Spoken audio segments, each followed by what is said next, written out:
नमस्कार, मी doctor Anagha Kulkarni. Happy and healthy life at home या आपल्या चॅनलवरती हेल्थ टिप्स असतात, ब्युटी टिप्स असतात, तसंच मोटिवेशनल टॉकसुद्धा असतात.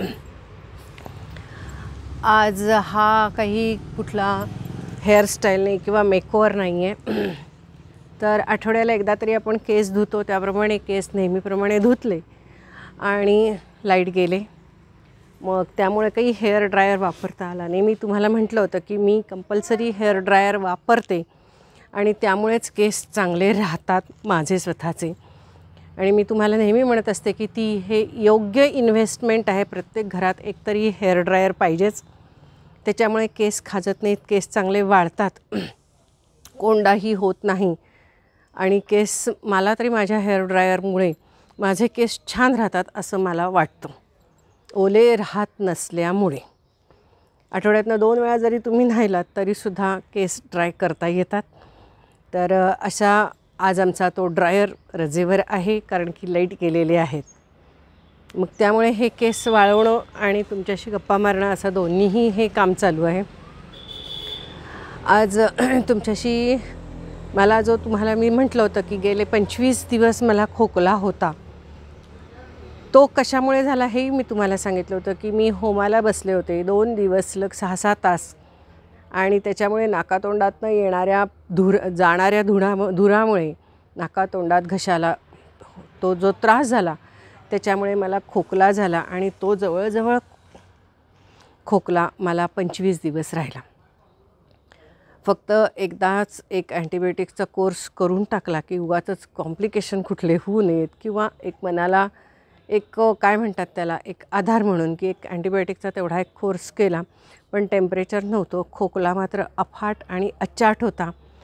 म्हणजे अशी काही ढास आली की वरची ढास म्हणजे वरचा श्वास वर, खालचा खाल श्वास, म्हणजे ते ढास संपेपर्यंत श्वासच घेता येत नव्हता. नुसतं असं व्हायचं, असं वाटायचं की काय आता जीव जातो काय. पण ठीक आहे, बाकीचं मी फारसं काहीही केलं नाही. तुम्हाला मी फक्त म्हटलं होतं की मी एक मिश्रण चूर्ण करून ठेवलेलं आहे. ते म्हणजे दालचिनी, वेलदोडे, काळे मिरे आणि लवंगा, हे सर्व मी घेतलं आणि मिक्सरमधनं काढलं. भाजलं वगैरे काही नाही, मिक्सरमधनं छान पावडर करून ठेवली. आणि मी फक्त दुपारी चहा पिते, सकाळी कॉफी पिते. तर जेव्हा चहा आणि कॉफी पितो त्यावेळेला मी सकाळी कॉफीमध्ये सुद्धा थोडंसं ते पाव चमचा टाकूनच उकळत होतो आम्ही. आणि थंडी होती त्यामुळे ते छानही वाटत होतं, घशाला शेकही बसत होता, कफही चांगला सुटत होता. आणि संध्याकाळी पण चहा वेळेला मी चहामध्ये ते घालत होते, म्हणजे वेगळा काढा करून घ्यायची गरज लागत नव्हती. आणि एवढ्यावरच मी कंट्रोल केलं म्हटलं तरी काही हरकत नाही. पण मी कुठलीही आंबट पदार्थ ह्या महिन्याभरात खाल्ले नाहीत. मात्र मी तुम्हाला म्हटलं की मी फ्रूट्स खात होते, आंबट फ्रूट्स मी खात नव्हते. बाकी दही ताक काही घेतलं नाही या महिन्याभरामध्ये. माझं वॉकिंगसुद्धा माझं पूर्ण बंद झालं होतं, पण पुन्हा आता मी गेले 3-4 दिवस झाले माझं वॉकिंग जे आहे ते रेग्युलर सुरू केलेलं आहे. तर आता जवळजवळ 25 दिवसांनी माझा खोकला बरा झाला आहे म्हणायला काही हरकत नाही. एक 4-5% आहे, म्हणजे सकाळी उठल्यावर एकदा ढास येते एवढंच, किंवा असा थोडा आवाज बदललेला आहे. कारण की धुळीत गेलं किंवा 2 व्हीलरवर गेलं की थोडीशी ढास येते अजूनही, पण खोकला म्हणून नाही, ती ॲलर्जीसारखं असं होतं आहे किंवा धुळीची रिॲक्शन म्हणून असं थोडं होतं आहे. तुम्हाला मुद्दाम ह्या सगळ्या गोष्टी सांगितल्या कारण की तो खोकला तर 25 दिवस होताच. मी नव्हते घाबरत, पण शेजारचे पाजारचे घाबरायचे माझ्या खोकल्याला. इतका वाईट मी खोकत होते, पण तो खोकूनच बरा केला असं म्हणायला काही हरकत नाही. तुम्हाला मुद्दाम सांगितलं कारण की याच्यानंतर आता मला काय होतं, माझा थोडा आवाज बदललेला आहे. एवढंच नव्हे तर मला जरासं इम्बॅलन्स होत होतं कानामुळे. तर कानाला दडा बसत होता, सारखा कानाला दडा बसायचा. मग मी कानामध्ये आपल्याकडे आय ड्रॉप्स आणि इयर ड्रॉप्स दोन्ही सेमच असतात ना, तर ते विकत घेऊन आले. कारण दरवेळेला आय ड्रॉप्स किंवा इयर ड्रॉप्स जे कुठले असतात ते आपण नवीनच आणले पाहिजेत, कारण की एकदा ते बॉटल ओपन केली की विशिष्ट दिवसानंतर ती वापरू नये. तर ती एक बॉटल घेऊन आले 10-15 रुपयाची मेडिकलमधनं. कानात एक 2-3 दिवस सकाळ संध्याकाळ औषध घालत होते, कारण की कान कोरडा पडत होता, खाजत होता आणि असं वाटायचं की दडा आहे म्हणजे त्याच्यात कानात काहीतरी घालावं, म्हणजे पडदा आला आहे आणि तो पडदा बाजूला करावा, असं सारखं एक फिलिंग होतं. तर ते फिलिंग कमी करण्यासाठी, कानाला बसलेला दडा कमी करण्यासाठी आणि गच्च व्हायचे सारखं कान. तर बरोबर आहे ना, एवढं आपण खोकतो, थंडी होती, तर त्याच्यामुळे थोडंसं सायनुसायटिस होतंच. म्हणजे आपल्या चेहऱ्याच्या आतमध्ये ज्या काही आतल्या बाजूला, गालाच्या आतमध्ये इथे ज्या काही पोकळ्या असतात त्यांनासुद्धा सूज येते. त्याला म्हणायचं सायनसचा त्रास होतो आपण जे म्हणतो ना, ते सायनुसायटिस. विमान आलं की आपण बघतोच, किती लहान असू दे मोठं होऊ दे, तरी विमान वरनं जात असताना बघायचंच. ते आपल्याला आवडतंच आणि मलाही ते आवडतं. निघालं बघा, हे दरवेळेला ह्या वेळेला विमान येतं. कोल्हापूरला आलं ते विमान आत्ता आणि लगेचच आता थोड्या वेळाने ते मुंबईकडे रवाना होईल. तर एकाच वेळेला ते फक्त इकडनं जातात आणि मग नंतर नाही दिसत ते. रोज बरोबर ह्याच वेळेला छान वाटतं. पण विमानवरनं जाताना दिसतं ना, खूप छान बालपण आठवतं आणि आत्ताही तो असा छान बालपणपणा करावा असा वाटतो की जायचं, विमान दिसलं की जायचं, विमान आलं की रोज यायचं बाहेर आणि विमान बघायचंच ते. म्हणजे आपलं बालपण कुठेतरी पुन्हा एकदा आल्यासारखं वाटतं आपल्याला बरं का, किंवा आपण परत लहान असल्यासारखं वाटतं. आपलं बालपण आपणच टिकवून ठेवायचं असतं. तर मी काय म्हणत होते, तर कानामध्ये ते ड्रॉप्स घालत होते, त्यामुळे कान खाजायचाही कमी झाला, दडा बसायचा पण कमी झाला, जरा दुखल्यासारखा वाटत होता तेही कमी झाला. तर कानात ते ड्रॉप्स घातले, जे इयर ड्रॉप्स मिळतात, इयर आय ड्रॉप्स दोन्ही सेमच. तर ते ड्रॉप्स घातल्यावर बरं वाटलं. आणि एक म्हणजे हा जो असं जे होतं आहे, तर ठीक आहे, हे आता खवखव नाही आहे, कुठेही मला असं खरखर वाटत नाही आहे.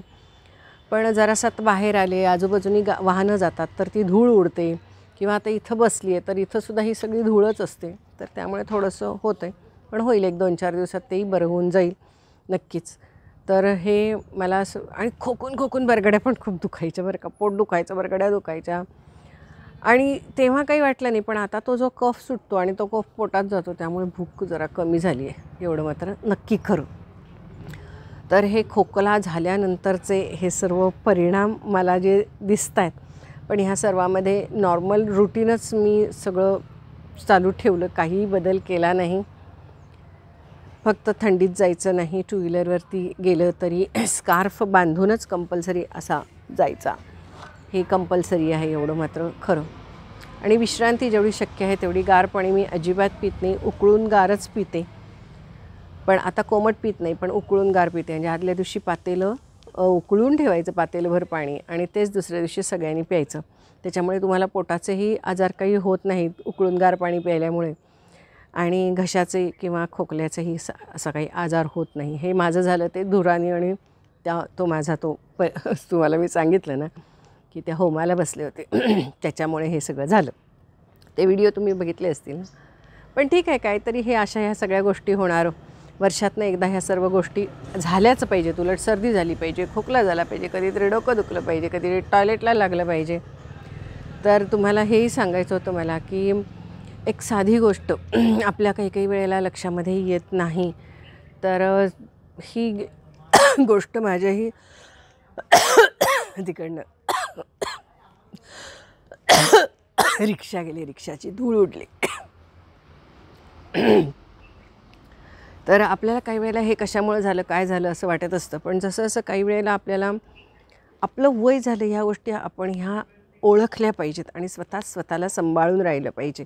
हे मी तुम्हाला नेहमी सांगत असते. कारण की बायकांनी तर स्वतःला खूप सांभाळलंच पाहिजे. पुरुषाचं दुखणं जे असतं ना, ती बाई काढते, पण बाईचं दुखणं पुरुषाला काढायला जमतच नाहीच. म्हणजे नाहीच. कोणाला जमत असेल ते फार बायका लकी आहेत की ज्यांचं दुखणं पुरुष काढतात घरातले. तर त्या बायका खूप लकी आहेत. तर त्या लकीमध्ये आम्ही नाही, एवढं मात्र नक्की. तर काल इथे जरासा बादल्या उगाच काही वेळेला आपल्याला उत्साह येतो ना, पाणी आलेलं होतं, मग जरासं बादल्या उचलून सगळं इकडे तिकडे पाणी घातलं. आणि मग त्यामुळे आपण जे म्हणतो ना की खरं म्हणजे पोटामध्ये वाट सरकली म्हणतो की नाही, तसं काहीतरी झालं. आणि सकाळपासून 5-6 वेळा आता टॉयलेटला जाऊन आले. काय करणार सांगा. म्हणजे कामात काम हे असं होत असतं. आणि माझी तर तब्येत खूप नाजूक झाली आहे या 2 वर्षामध्ये, 2-2.5 वर्षामध्ये खूप नाजूक झालेली आहे तब्येत माझी. इतकी सांभाळून असते की काय सांगायचं. प्रवास तर मी एकटी अजिबात करत नाही. कुठेही जायचं असेल तर कमीत कमी मैत्रिणीला तरी घेऊन जातेच बाई, नाही सोबत चल तू. कारण की हे बघा, कशाला आपल्यामुळे दुसऱ्याला कोणाला त्रास नको. त्यामुळे मी माझ्यासोबत माझीच काळजी मी पूर्ण घेत असते, व्यवस्थित घेत असते. आणि विशिष्ट वयानंतर आपण हे मान्य पण केलं पाहिजे की आपण आपल्या तब्येतीची काळजी आपणच घेतली पाहिजे. आपण उगाचच जर का काही धाडस करायला गेलो आणि त्यामुळे जर का आपल्याला काही त्रास झाला तर त्याचा दुसऱ्यांना त्रास होऊ शकतो. आणि म्हणून मी तुम्हाला म्हणत असते की स्वतःची काळजी स्वतः घ्या, अजिबात दुर्लक्ष करू नका. आजकालची मी सांगते ना की आजकालची माझी जी तब्येत झालेली आहे, म्हणजे जसं मला 61 वय लागलं आणि तेव्हापासूनची माझी तब्येत एकदमच नाजूक झाली आहे. काय मला कळायलाच मार्ग नाही की फार मला असं कुठलंच मला असं कुणाच्या अंगावर ओरडलो तरी मला, म्हणजे मी ओरडत नाहीच, पण जरी मी कुणाला ओरडले, म्हणजे साधं कुत्र्याला जरी जोरात ओरडले तरी मला असं वाटतं की माझं डोकं चढलं आहे आणि BP वाढलं आहे. असं छोट्या छोट्या गोष्टी व्हायला लागलेल्या आहेत. आणि मला त्रास खूप होतो ह्या सगळ्या गोष्टीचा. आणि मी म्हणजे आपोआपच होतं या गोष्टी. किंवा पूर्वी कसं आपण एखाद दुसरा चहा पीत होते किंवा संध्याकाळी आता आपण स्वतः 4 वाजता नेहमी चहा पितो, तसं आपण 6 वाजता पण एखाद्या वेळेला मी चहा पीत होते. पण आता जर का असा 6 वाजता पुन्हा एक चहा प्यायला तर रात्री 2-2 वाजेपर्यंत झोप लागत नाही. काय करायचं आहे म्हणजे मला कळत नाही की अशा ह्या आपल्या शरीरामध्ये विनाकारणच असे बदल होत जातात. पण ते आपण लक्षात ठेवून त्याप्रमाणे वागलं पाहिजे. पूर्वी कसं कुठेही काही खाल्लं तरी चालायचं, पण आता अजिबात असं चालत नाही. घरामध्ये सुद्धा एक चतकोर चपातीसुद्धा जास्त खाल्लेली चालत नाही पोटाला. मापातच खायचं, मापातच जेवायचं, आपल्याला आवडेल तेवढंच खायचं. काही वेळेला आपण म्हणतो ना की नाही ताटात टाकायचं नाही, काही नाही, परंतु असं होत नाही बरं का. एक घाससुद्धा माझ्या पोटाला जास्त चालत नाही. एकतर पोट एकदम गच्च होतं, नाही तर मग दुसऱ्या दिवशी टॉयलेटला व्हायला लागतं. हे मला साधारणतः की कधीपासून व्हायला लागलं हे मी तुम्हाला सांगते की कोरोनाच्या काळामध्ये पहिली लाट गेली आणि दुसऱ्या लाटेत मी सापडले असं म्हणायला काही हरकत नाही.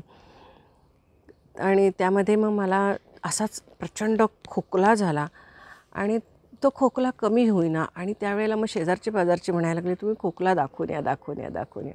तरी मी अंगावरती काढलं होतं, कारण मला माहीत होतं की हा खोकला होतो आणि मग नंतर तो कमी होतो. व्हायरलच आहे ना ते. पण तरीसुद्धा एक दिवस सकाळी मी उठले आणि मला टॉयलेटला व्हायला लागलं, प्रचंड टॉयलेटला व्हायला लागलं. म्हणजे एकदा झालं, दोनदा झालं, तीनदा झालं, 7-8 वेळा टॉयलेटला झालं. आणि नंतर तर मला खुर्चीवरून टॉयलेटपर्यंत जायला होईना, हॉलमध्येच, हॉलपासून टॉयलेटपर्यंत जायला होईना, इतका मला त्रास व्हायला लागला अचानकच. कारण काहीच नाही. आणि मग त्याच्यानंतर पाण्यासारखं व्हायला लागलं, पाणी बदाबद पाणी जायला लागलं. मग मी घरात माझे मिस्टर गावाला गेले होते, काका तुमचे गावाला गेले होते, म्हणजे ते सुद्धा आदल्या दिवशी रात्रीच गेले होते. त्यांना माहीत होतं. मग मला म्हणाले, खोकला तुझा बरा आहे ना? हां. मग मी जाऊ का? म्हटलं जावा. तर काय खोकलाच तो. म्हटलं होईल आता 2-4 दिवसामध्ये बरा. पण दुसऱ्या दिवशी टॉयलेटला लागलं. मग मी आमच्या समोरचे काकू एक जण आहेत, तर मग त्यांना म्हटलं की चला माझ्यावर जरा दवाखान्यात येता का? हां म्हटलं येतो. मग ते दोघंही आले माझ्यासोबत, दवाखान्यामध्ये आम्ही गेलो. आणि तो होता कोरोनाचा काळ होता. आणि तुम्ही एकदा दवाखान्याकडे गेला की सगळ्याच तपासण्या करणं आवश्यक होतं. आणि त्यात मला खोकलाही होता. मग ते सगळं केलं. ते म्हणले बेटर तुम्ही ॲडमिटच व्हा आता. आणि मग त्यामुळे मला मोठ्या हॉस्पिटलमध्ये ॲडमिट होऊन क्वारंटाईनच करून टाकलं त्यांनी.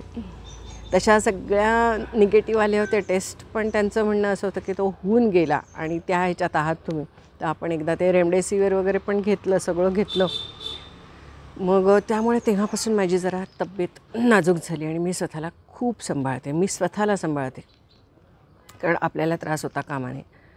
आणि मला माहिती आहे की आमच्यात काकांना आजारपण काढता येत नाही, अजिबात जमत नाही त्यांना. म्हणजे ते तू हॉस्पिटलमध्ये आहेस काय? म्हटलं हो. तर मग म्हटले मी काय आता येत नाही बाई, मी गावाकडेच 10 दिवस थांबतो. म्हटलं का? तर म्हटले नाहीतरी तू घरी नाही आहेस. तर मग म्हटले मी तरी घरी बसून काय करू, मी इथं गावाकडेच थांबतो. आणि ते काय फुल पॅकेजच होतं 10 दिवसाचं. तर आणि ते 10 दिवस तिथंच थांबले आणि मी घरी आल्यावरच आले. आत्ता मी हसते, पण तेव्हा मला खूप राग आला होता.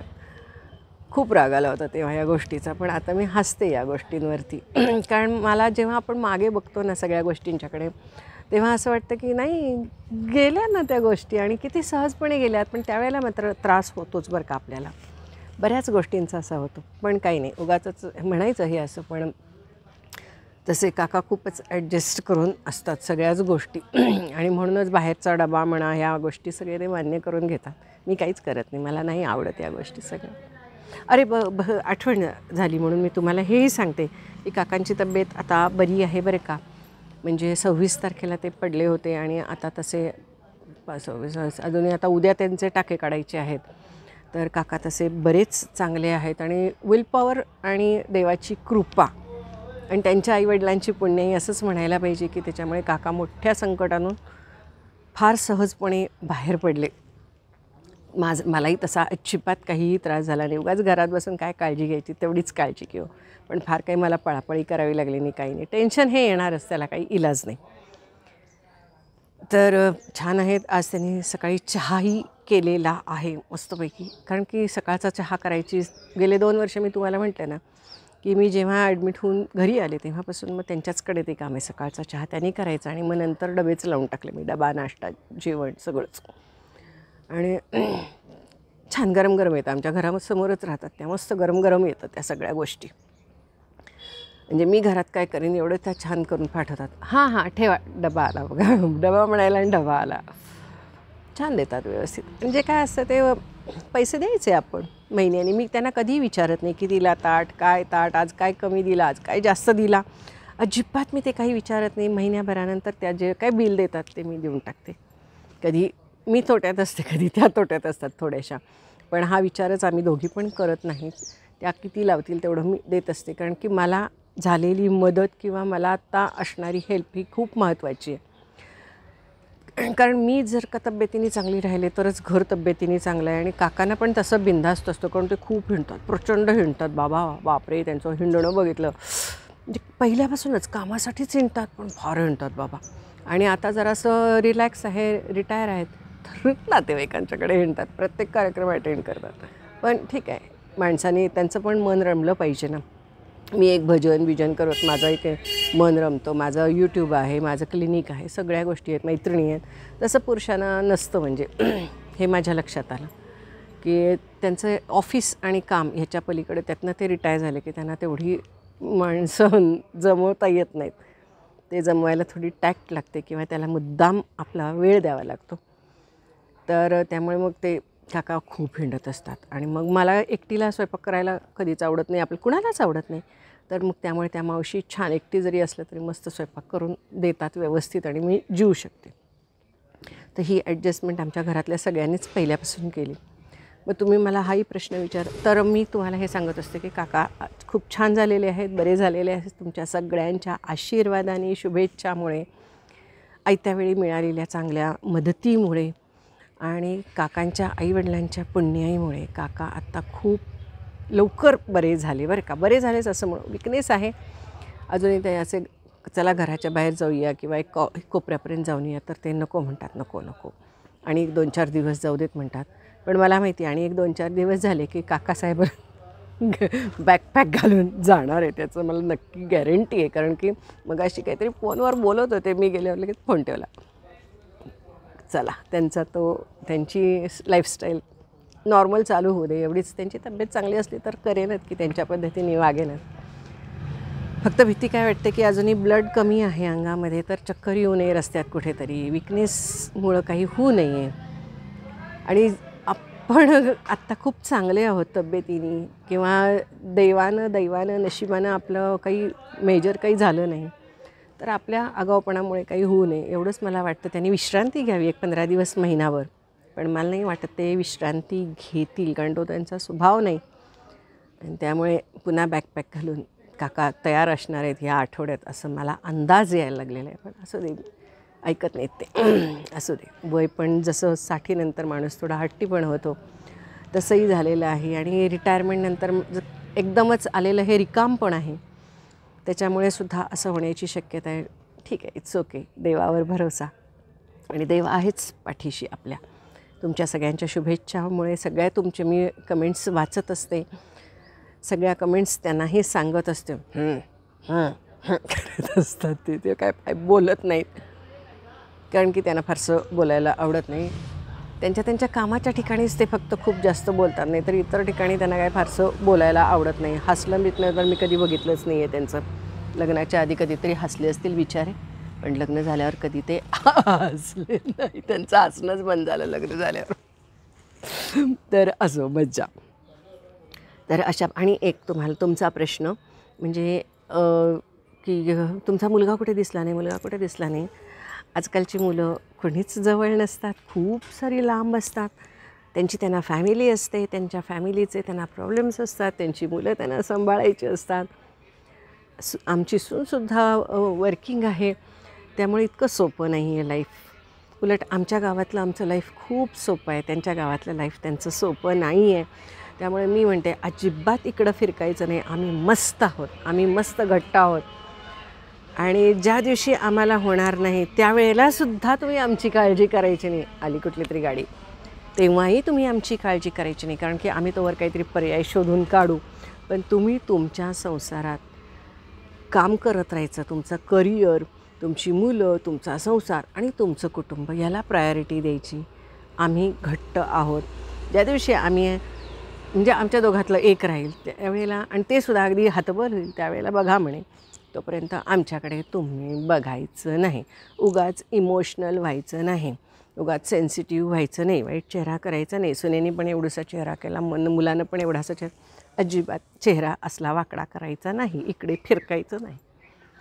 मी अशा बाबतीमध्ये खूप कडक आहे. आम्हाला सगळं इथे इतक्या सोयी छान असतात आमच्या गावामध्ये. सगळं जवळच्या जवळ एका फोन कॉलवरती सगळ्या गोष्टी असतात. माणूसबळ इतकं आहे, तर कशाला पाहिजे त्यांनी एवढं स्वतःचं आटापिटा करून त्यांनी यावं. मला अजिबात पटत नाही. आणि त्यामुळे मी अशी कडक आहे. आणि मला असं वाटत असतं की सगळ्या आईवडिलांनी असंच कडक राहिलं पाहिजे. आपल्या मुलांची प्रगती, आपल्या मुलांचं करिअर ह्याला जास्त आणि त्यांचं कुटुंब हे त्यांनी जास्त महत्त्व दिलं पाहिजे आणि त्याच्यात त्यांनी रमलं पाहिजे. आपण काय आहोतच, पण आपण त्यांना बोझ बनून राहायचं नाही. कारण पूर्वीची लाईफस्टाईल आणि आजची लाईफस्टाईल याच्यात खूप फरक आहे. आणि त्यांचं स्ट्रगल हे जास्त आहे. मला दिसतं की माझं स्ट्रगल काहीच नाही. तेवढं माझ्या सुनेचं स्ट्रगल जास्त आहे असं मला वाटतं बरं का. सगळ्याच दृष्टी आहे, कोणाकडून करिअरच्या बाबतीमध्ये म्हणा, एकूण सगळ्यात मुलांच्यासाठी किती करावं लागतं, सगळ्या गोष्टी कराव्या लागतात यामध्ये. तर असंच एकूण आहे. म्हणून तुम्ही जे काही विचारलेले प्रश्न तेही मला असं वाटलं की उत्तरं द्यावी. आणि मी आजही तुम्हाला सांगते की आम्ही आमच्या मुलांना लगेच या रे बसा रे गो कर गो, काय गरज आहे उगाच हे आम्ही काय एवढं अजून चळले पळले झालेलं आहे तो की त्यांना बोलवून घ्यायला आहे असलं काही नाही. आणि हेही सांगते की त्यांचेही जेव्हा प्रॉब्लेम्स असतात तेव्हा पळत मी जात नाही. तुमचे प्रॉब्लेम्स तुम्ही हाताळायला शिका, हे माझं असं सांगणं असतं आणि म्हणणं असतं. आणि त्यामुळे तेही स्ट्रॉंग होतात. आम्ही एकमेकींशी खूप, मी तुम्हाला म्हणते की मी आणि माझी सून खूप मैत्रिणीसारखी आहे. आमचा मुलगा पण खूप इमोशनल आहे तो, पण मी त्यांना अजिबात त्या याच्यात अडकू देत नाही की तुमचं कुटुंब, तुमचा संसार, तुमचं करिअर हे जास्त महत्त्वाचं. आम्हाला तुम्ही प्रायोरिटी देऊ नका. उगाच सगळ्या जगामध्ये जे असं म्हणत असतात की मुलं आईवडिलांकडे बघत नाहीत, येऊ नये, तर त्या सगळ्या गोष्टींच्याकडे दुर्लक्ष करायचं. आईवडीलच आजकाल इतके खंबीर असतात की त्यांना या सगळ्या गोष्टींची गरज लागत नाही. आणि तर ठीक आहे, आजच्या आपल्या ह्या गप्पा एवढ्याच आहेत. आणि पण तुम्ही काही प्रश्न वेगळे विचारले, कारण तुम्ही म्हणता ना की काकांना बाहेर घेऊन देऊ नका, काकांनी तुमचं ऐकलं पाहिजे, काका बाहेर जाणारच, काका माझं कधी ऐकणारही नाहीत. याही गोष्टी तुम्हाला सांगते, कारण की तो प्रत्येकाचा स्वभाव असतो. कारण मी त्यांचं ऐकत नाही, ते माझं ऐकत नाही, संपलं. तर काका आता लवकरच तुम्हाला दिसतील की मी सांगेनच तुम्हाला. काका पुन्हा एकदा बॅकपॅक घेऊन गेलेले आहेत गावाला. आणि अर्थातच कारण आता लवकरच आमच्या गावची जत्रा आलेली आहे, देवाची जत्रा आहे आणि ते जाणार आहेत. तर तुम्ही म्हणाल मॅडम तुम्ही जाणार नाही का? नाही, तिथं गेल्यावरती तशा सोयी नसतात आणि आता पहिल्यासारखी कामाची सवयही मला राहिली नाही. आणि दुसरी म्हणजे मी माझ्या तब्येतीची फार जास्त काळजी घेते, कारण की उगाचच आमच्या स्त्रीच्या घरातल्या बाईच्या तब्येतीची जर का काही हेळसांड झाली किंवा बाई आजारी पडली तर सगळं घरदार आजारी पडतं आणि विनाकारणच सगळं डिस्टर्ब होतं. तर त्यामुळे इथूनच माझा देवाला नमस्कार. आणि त्यातून बघू काही जमलं किंवा काहीतरी चमत्कार झाला तर मग जाऊन येईन पण मी 1 तासभर. पण ह्यांच्यासारखं असं राहायला वगैरे नाही, कारण तिथे गेल्यावरती पुन्हा सगळी सोय नसते ना. आणि खेडेगावामध्ये कुठे असतं हॉटेल वगैरे, आणि तिथे जाऊन पुन्हा ओट्या कट्ट्यावर उभं राहायला माझ्यात तर हल्ली नाही, मला जमत नाही हल्ली, कारण माझी सवय मोडली पूर्ण ओट्या कट्ट्याशी उभं राहण्याचीच. आणि पुन्हा सगळा तिथं पसारा मांडा हे करा, जमत नाही. त्यापेक्षा कधीतरी जाता येता देवाला जाऊन यायचं, बाकीचं काय आहेच. तर तुम्हाला म्हटल्याप्रमाणे काका ह्या सगळ्या गोष्टी नॉर्मल लवकरच व्हायला लागलेल्या आहेत. त्यामुळे जत्रेला जातील, गावाला जातील, नातेवाईकांच्याकडे जातील, प्रत्येक फोन अटेंड करतील, प्रत्येक कार्यक्रम अटेंड करतील. त्यांच्या कामात तर ते किती मग्न असतात हेही तुम्ही बघितलेलं आहे. ते असे वर डोकंसुद्धा काढत नाहीत. हाही त्यांचा छंद आहे, त्यांच्या वयानुसार त्यांनी लावून घेतलेला छंद आहे. त्यामुळं ते जरी रिटायर झाले तरी त्यांना असं रिकामपण जाणवलं नाही. नवीन टेक्नॉलॉजीशी ते फ्रेंडली व्हायचा प्रयत्न करत असतात. तर हेच मला तुम्हाला सगळ्यांना हेच सांगायचं आहे, माझ्या वयातल्या लोकांना, की स्त्रियांना किंवा पुरुषांना, की स्वतःची काळजी घ्या, स्वतःला गुंतवून घ्या. आणि एक मात्र तुम्हाला सांगेन, की सारखा प्रवास करू नका आणि सारखं नातेवाईकांच्यात जाऊ नका. तर तुम्ही म्हणाल काय नातेवाईकांना सगळं एवढं नावं ठेवता, तर तुम्ही पण कुणाचे तरी नातेवाईकच आहे ना. तर हो, हा प्रश्न अगदी करेक्ट आहे बरं का. अजून कोणी मला विचारला नाही, मीच विचारला तुम्हाला. तर मी पण कुणाची तरी नातेवाईक आहे की, पण मी पण चांगली नातेवाईक नाही बरं का. मी पण वाईटच नातेवाईक आहे.